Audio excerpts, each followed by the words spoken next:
forces that was with the armed forces, and the armed forces and the people of Pakistan. घबराने की जरूरत नहीं है. आपकी armed forces are fully alert. There are armies, there are militaries, and then there are Pakistan's self-styled armed forces.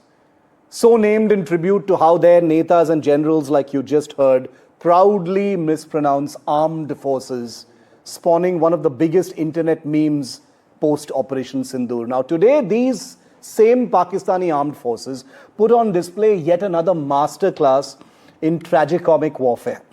In Khyber Pakhtunkhwa, the Pakistan Air Force today, viewer, under the illustrious eye of General Asim Munir, set out to bomb terrorists. But what did they actually achieve?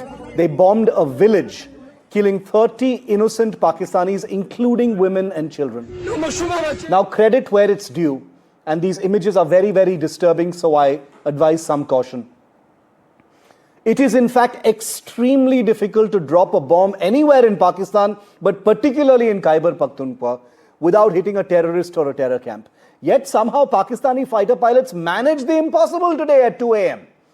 A surgical airstrike that surgically avoided every terrorist in the vicinity and landed squarely on the tiny percentage of Pakistanis who are not terrorists. That's the sort of precision only the Pakistan military can be proud of. But we must understand the pressure the Air Force of Pakistan is under this year. After the humiliation of Operation Sindoor, where their missiles couldn't so much as dent a parking lot across the border, their target analysts and intelligence experts are understandably nervous and eager to prove themselves. They are loose cannons with loose bombs. Their solution now is simple: drop bombs anywhere, hope for the best, and prepare to announce a great victory. Unfortunately for Pakistan's dwindling innocent population, they are the inadvertent targets of choice. Asim Munir, and I refuse to call him a field marshal because that is a joke on everyone who has achieved the rank of field marshal. Asim Munir will no doubt step up, chest out, claiming yet another decisive blow against terror. But the truth is that Pakistan today has a military that is less an institution of defense and more a parody of itself. A dangerous parody, not a joke.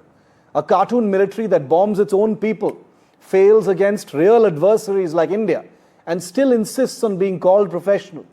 The only phrase that fits is the one they've given themselves, and I don't want to say it again. So let us join the grieving people of Pakistan in saluting their forces.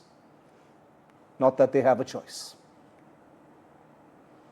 And I want to go across now to NDTV's Aditya Rajkol, who broke this story first early this morning. Aditya, 30 people killed, all of them innocents, no terrorists among them. What were they trying to bomb? How did they get it so wrong? This isn't the first time this year this has happened. Well, this has been happening for years, Shiv. I mean, the only surgical strike that the Pakistani military has been successful at is against its own people. Yeah. In Khyber Pakhtunkhwa, in Balochistan, in Pakistan-occupied Jammu and Kashmir, continuously, day after day, month after month, week after week, there have been such killings that have happened. In fact, the Amnesty International was forced to issue a statement in June this year, stating that, such kind of drone attacks and airstrikes have continued for years together. When will it stop?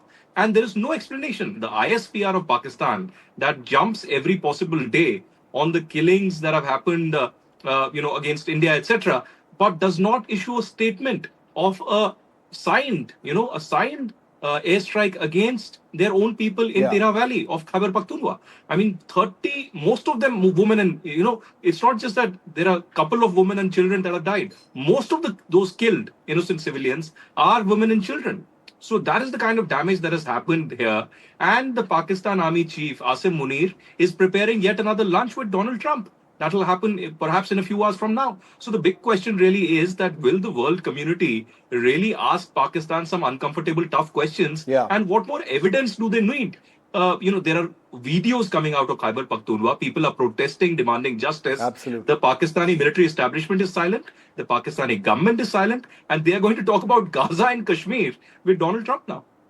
It's incredible. It's going to be that third lunch with Trump since Operation Sindoor. And I am not going to spend any sleepless nights, Aditya, and I'm sure neither are you, wondering whether the US is going to change its mind in how it deals with a country that bombs its own people and is called an awesome partner in the war against terror by one of the senior most US military generals. It's a truly pathetic situation in the region right now, and Aditya will continue to track it. Thanks very much, Aditya, for joining us on that.